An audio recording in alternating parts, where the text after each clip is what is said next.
surat terbuka saya untuk Pak Haji Roma Irama, yang mana pada akhir-akhir ini beliau ini ngikut-ngikut ya, istilahnya menyalahkan para habaib keturunan Rasulullah SAW, para Sayyid Syarif yang tidak mau tes DNA. Makanya sampai sekarang silsilah nasab habaib Ba'alwi menjadi masalah karena apa?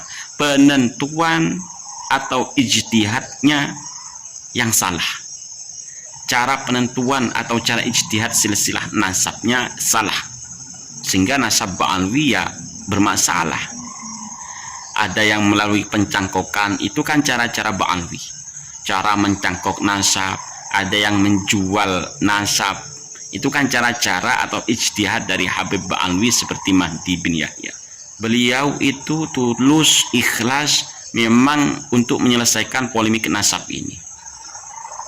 Dengan cara beliau, bagaimana caranya polemik nasab ini bisa selesai. Bukan untuk mendukung ini, mendukung itu, bukan. Karena beliau paham bahwa nasab itu tidak menjadi jaminan orang itu selamat di dunia maupun di akhirat. Pembahasan nasab habaib Ba'alwi yang batal ini sebenarnya simple. Andaikan para habaib ini berpikir ini untuk kebaikan umat, ya tinggal duduk bareng aja. Undangan Kiai Haji Imaduddin kepada Robitoh ditanggapi, ya monggo kita duduk bareng, bahas bareng secara ilmiah.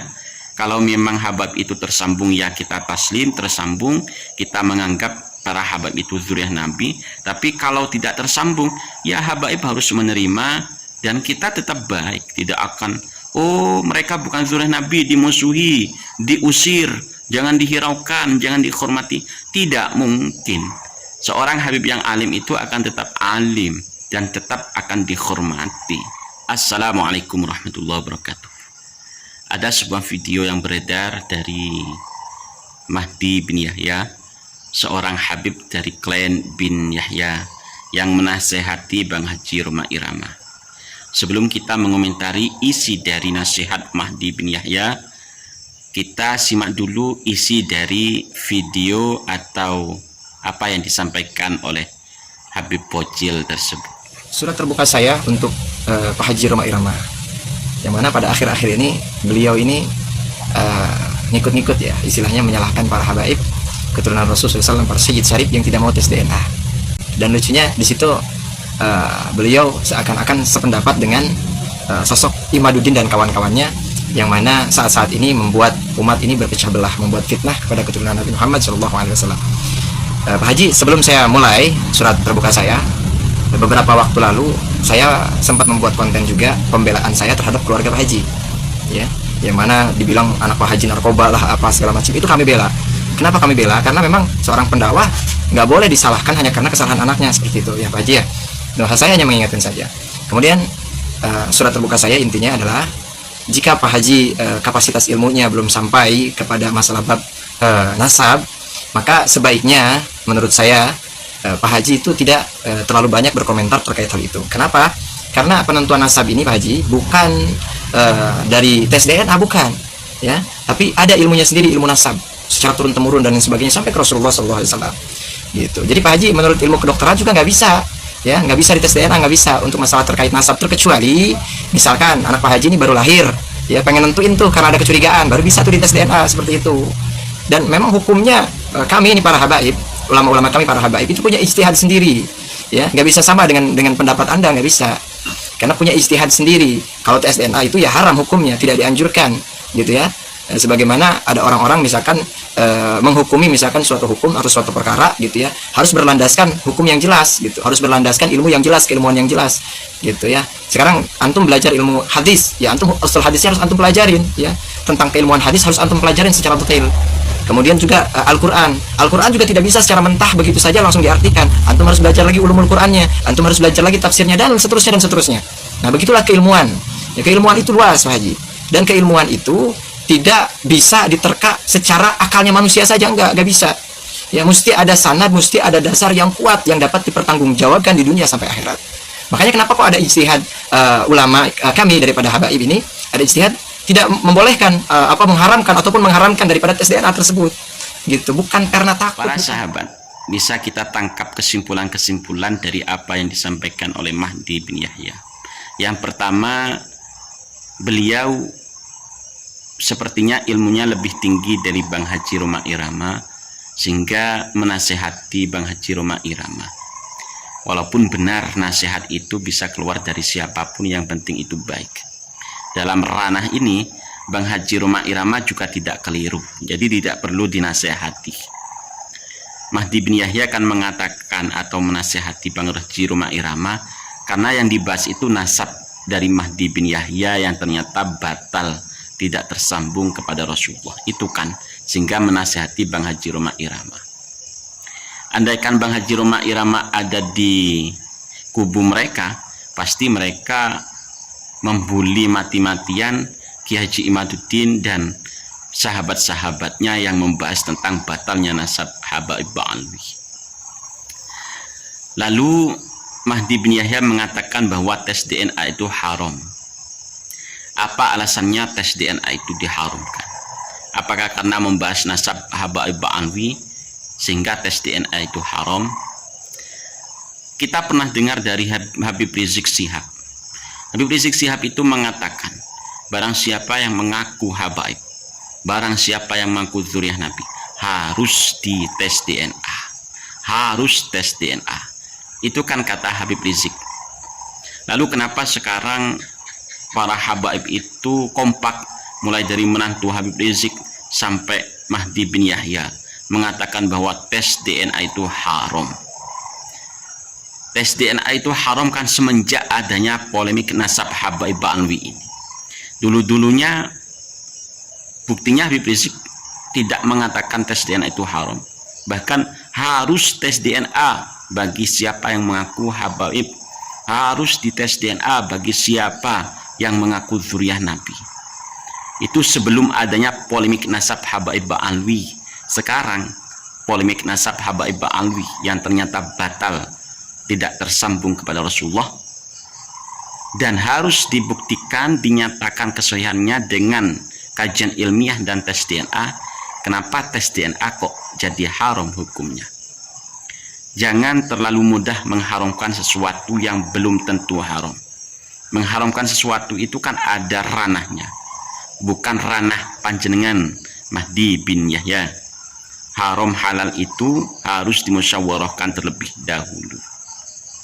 Untuk tes DNA itu sudah pernah dibahas di muktamar, entah tahun berapa dan muktamar berapa, itu pernah membahas dengan tes DNA. Bahwasanya tes DNA itu bisa untuk membatalkan nasab. Lalu yang Mahdi bin Yahya sampaikan juga mengenai nasihat kepada Bang Haji Roma Irama, yakni tentang bahwasanya di kalangan habaib untuk menentukan nasab, silsilah nasab itu ada caranya sendiri, ada ijtihad sendiri, turun temurun dari Rasulullah, katanya seperti itu. Ya, saya juga paham kalau di kalangan habaib memang ada ijtihad sendiri, ada cara sendiri untuk menentukan nasabnya. Tidak sama seperti cara yang dilakukan oleh nakobah-nakobah internasional untuk menentukan silsilah nasab seseorang. Jadi beda. Makanya sampai sekarang silsilah nasab Habaib Ba'alwi menjadi masalah karena apa? Penentuan atau ijtihadnya yang salah. Cara penentuan atau cara ijtihad silsilah nasabnya salah, sehingga nasab Ba'alwi ya bermasalah. Ada yang melalui pencangkokan, itu kan cara-cara Ba'alwi, cara mencangkok nasab. Ada yang menjual nasab, itu kan cara-cara atau ijtihad dari Habib Ba'alwi seperti Mahdi bin Yahya. Dan masih ada beberapa hal yang menjadi nasihat Mahdi bin Yahya untuk Bang Haji Roma Irama. Komentar kami kepada Mahdi bin Yahya, ketika ilmu panjenengan belum di atas Bang Haji Roma Irama, mendingan diam. Karena kami yakin sekelas Bang Haji Roma Irama itu cara berpikirnya tidak terlalu lunak seperti Mahdi bin Yahya berpikir. Beliau itu sepak terjangnya sudah sangat luas dan tidak seperti kita-kita. Apa yang beliau pikirkan tentang masalah ini bukan seperti yang Anda pikirkan. Beliau itu tulus, ikhlas memang untuk menyelesaikan polemik nasab ini. Dengan cara beliau, bagaimana caranya polemik nasab ini bisa selesai. Bukan untuk mendukung ini, mendukung itu, bukan. Karena beliau paham bahwa nasab itu tidak menjadi jaminan orang itu selamat di dunia maupun di akhirat. Sedangkan para habib kan harus nasab itu seakan-akan menjadi jaminan bahwa mereka akan beruntung di dunia dan di akhirat. Itu mengenai nasab Habaib Ba'alwi. Kalau Bang Haji berpikir, beliau tulus ikhlas, pembahasan nasab ini tidak ada untungnya jika berlarut-larut, harus segera diselesaikan. Makanya beliau ikut campur dalam pembahasan ini. Jangan salah paham dulu. Beliau seorang yang alim, beliau seorang yang sepak terjangnya sudah sangat luas, beliau berdedikasi sangat tinggi, beliau tulus ikhlas. Itu Bang Haji Roma Irama. Andaikan Bang Haji Roma Irama itu ada di kubu antum, di kubu Mahdi bin Yahya, pasti mereka para habaib membuli mati-matian Kiai Haji Imaduddin dan orang-orang yang membahas nasab Habaib Ba'alwi. Sudah pasti itu ketika Bang Haji Roma Irama berada di kubu habaib. Namun ketika Bang Haji Roma Irama berada di kubu Kiai Haji Imad, ya mereka membuli Bang Haji Roma Irama. Kan gitu aja sih, simpelnya seperti itu. Ingat Mahdi bin Yahya bahwa pembahasan nasab Habaib Ba'alwi yang batal ini sebenarnya simpel. Andaikan para habaib ini berpikir ini untuk kebaikan umat, ya tinggal duduk bareng aja. Undangan Kiai Haji Imaduddin kepada Robitoh ditanggapi, ya monggo kita duduk bareng, bahas bareng secara ilmiah.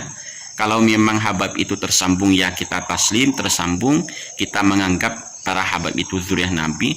Tapi kalau tidak tersambung, ya habaib harus menerima dan kita tetap baik. Tidak akan, oh mereka bukan zuriyah Nabi, dimusuhi, diusir, jangan dihiraukan, jangan dihormati. Tidak mungkin. Seorang habib yang alim itu akan tetap alim dan tetap akan dihormati.